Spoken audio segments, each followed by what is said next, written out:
The Google Pixel 10 Pro XL is named in part after its size, but to get to grips with how good a phone it is, it would be wrong to focus on physical qualities alone. It is easy to point to things like the phone's incredibly bright display or its versatile cameras as major selling points. But this is a phone where the true value lies beyond the specs list. There are, in typical Google fashion, lots of AI features to play around with, features with a wide range of applications and utility. It's just a pity that Google seems to have learned some bad habits from Apple in not having all its features ready for launch day. Plus, Google flagship phones' inherent weakness in terms of power remains, even if battery life has improved. As the final big Android phone launch expect this year, I have been testing the Pixel 10 Pro XL against its main competition and also the latest iPhone just in case you are considering switching to or from an Apple phone. It's resulted in some of the most interesting phone comparisons of 2025 and I am thrilled to be able to take you through them. Pre-orders are up for the Pixel 10 Pro XL and its siblings until retail launch day August 28. If and when you decide to buy the Pixel 10 Pro XL, it will cost $1,199. That's technically more expensive than the Pixel 9 Pro XL from last year, but what's actually happened is that Pixel dropped the 128GB model. It's a shame that you can't get a cheaper extra large Pixel now, but it's not strictly a price hike. If storage matters to you, you can spec 512GB or 1TB for $1,319 and $1,549 respectively. But increasing the storage locks off certain color options. Only Obsidian Black offers all three options, while Jade Green is only available in the basic 256GB. You might be surprised to hear that the Pixel 10 Pro XL's camera are identical to the Pixel 9 Pro XL's, at least on paper. The 50MP main, 48MP ultra-wide, 48MP 5x telephoto and 42MP selfie cameras are unchanged from the 2024 model, as all the upgrades are located on the softer side. Here we can see some camera samples of the Google Pixel 10 Pro XL. Let's kick off the comparisons with main camera shot of a cottage. We see the first evidence of the Pixel 10 Pro XL's apparent default processing priority, balancing the brightness of all colors in the shot. This is perhaps why the Pixel shot is much warmer, with the Galaxy S25 Ultra's image being cooler and brighter. Against the iPhone 16 Pro Max, the Pixel 10 Pro XL also looks less bright but punches up the colors in return. The trees in the background in this view across a park are much easier to make out in the Google photo. And how does it compare against the outgoing Pixel 9 Pro XL? This photo of disused telephone box shows that the Pixel 10 Pro XL gives slightly stronger colors on the blue end of the spectrum, but is otherwise identical to the Pixel 9 Pro XL's image. In the night mode, with our subject being mini bottle of Henderson's relish, we see the Pixel 10 Pro XL struggle to capture the light compared to the Galaxy S25 Ultra, but the Pixel does have less of a red color caused by the curtains in the room than the S25 Ultra, which could be an advantage in some cases. Switching to the ultra-wide cameras and looking over a small stream in a wood, the Pixel's image pales compared to the S25 Ultra's far brighter shot. This is likely as a result of the Pixel's relatively small sensor not capturing as much light and the post-processing not being able to do enough to compensate. Macro mode also uses the ultra-wide sensor, comparing to the Pixel's effort against of the iPhone 16 Pro Max of a pink flower. The Pixel's shot is darker, again likely because of its small sensor, but the image still has good contrast as we can still make out the detail in the flower's center. The final rear camera on the Pixel we need to look at is the 5x telephoto camera, which I pointed at a breeze over a lake. The Pixel has tried to balance the mix of light and shade in the shot, resulting in an apparent lack of color compared to the S25 Ultra, while the Samsung's shot's richer color of the water is appealing. The breeze is blown out in return. The Pixel 10 Pro XL's telephoto camera offers up to 100x max magnification for the first time, except with the power of ProRes zoom. Images at the level are still legible, albeit potentially inaccurate, but let's start at a less extreme 50x. Zooming in on a milestone's curved lettering, it's already obvious that the Galaxy shot is noisier than the Pixel's, but based on my own observation, the Pixel has over-smoothed the stone, removing some of the texture in an effort to clean up the shot. At 100x, this effect is even more noticeable. A stone that's been sitting outdoors for who knows how long is unlikely to be as smooth as the Pixel's shot would have you believe.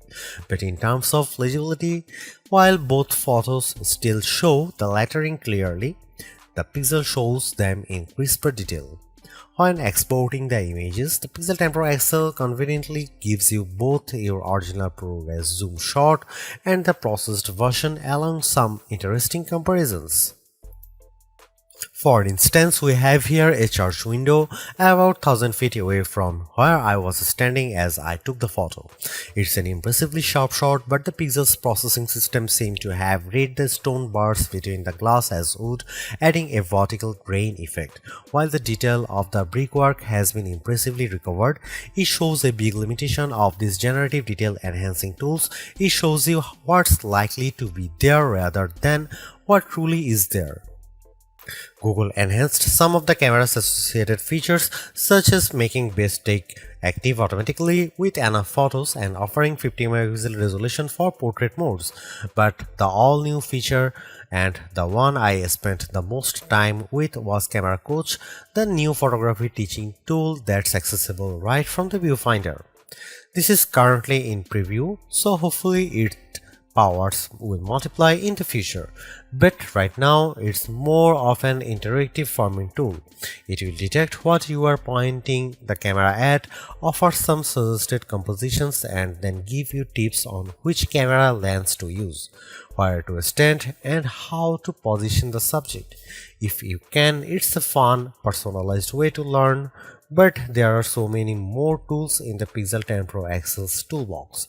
I hope more options or perhaps an advanced mode appear in future to help guide users to try even more, like switching between vertical and horizontal shots, setting a manual focus, or adjusting exposure.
Google's updated the chip in its Pixel 10 Pro models with a Tensor G5 and paired Pro models including the 10 Pro XL with 16GB RAM.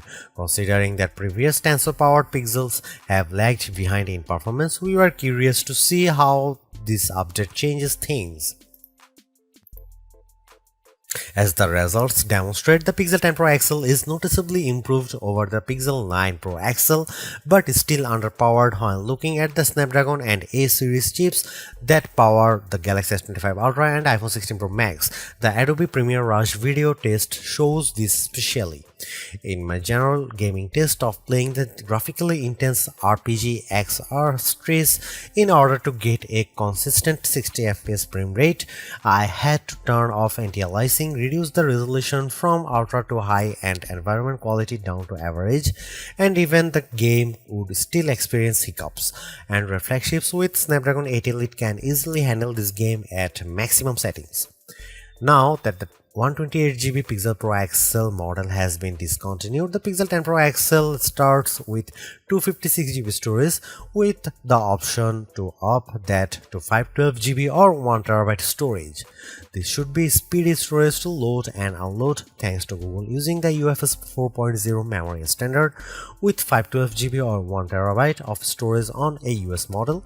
You also get zoned UFS, a feature that supposedly organizes data within your device's storage to improve its efficiency, speed, and the device's lifespan. We are not sure why this is limited to only a 2 out of 3 storage options and only to American customers, but it sounds like a bonus worth having. Google's made a few but effective upgrades to the Pixel 10 Pro XL. It's a masterclass in efficiency, changing and improving just enough to stay amongst the top of the pack in the most areas. The display's brightness is unmatched, and the camera's ultrawide perhaps aside offer a balanced, natural look that I can see a lot of people liking. It's unfortunate that the Pixel 10 series is still the lowest powered of the flagship phones on sale today and lags behind its main rivals on battery efficiency. Hopefully, access to Google's latest AI tools makes up for that for anyone who decides to take the plunge, although perhaps give it a couple of months if this is your primary reason. Hopefully, by then the seemingly incomplete Magic Q and the preview version of the camera coach will have been made whole. The Galaxy S25 Ultra may still be a better pick for you if you want more power and power efficiency from your phone. The Pixel 10 Pro may also be a better fit than the XL, considering you only sacrifice display size and battery life for a cheaper phone that's otherwise just as capable as its larger sibling. But the Pixel 10 Pro XL is the most capable and competitive of Google's latest batch of phones. If you are buying a phone right now and want best-in-class software combined with top-tier hardware, this Pixel is probably the one to pick.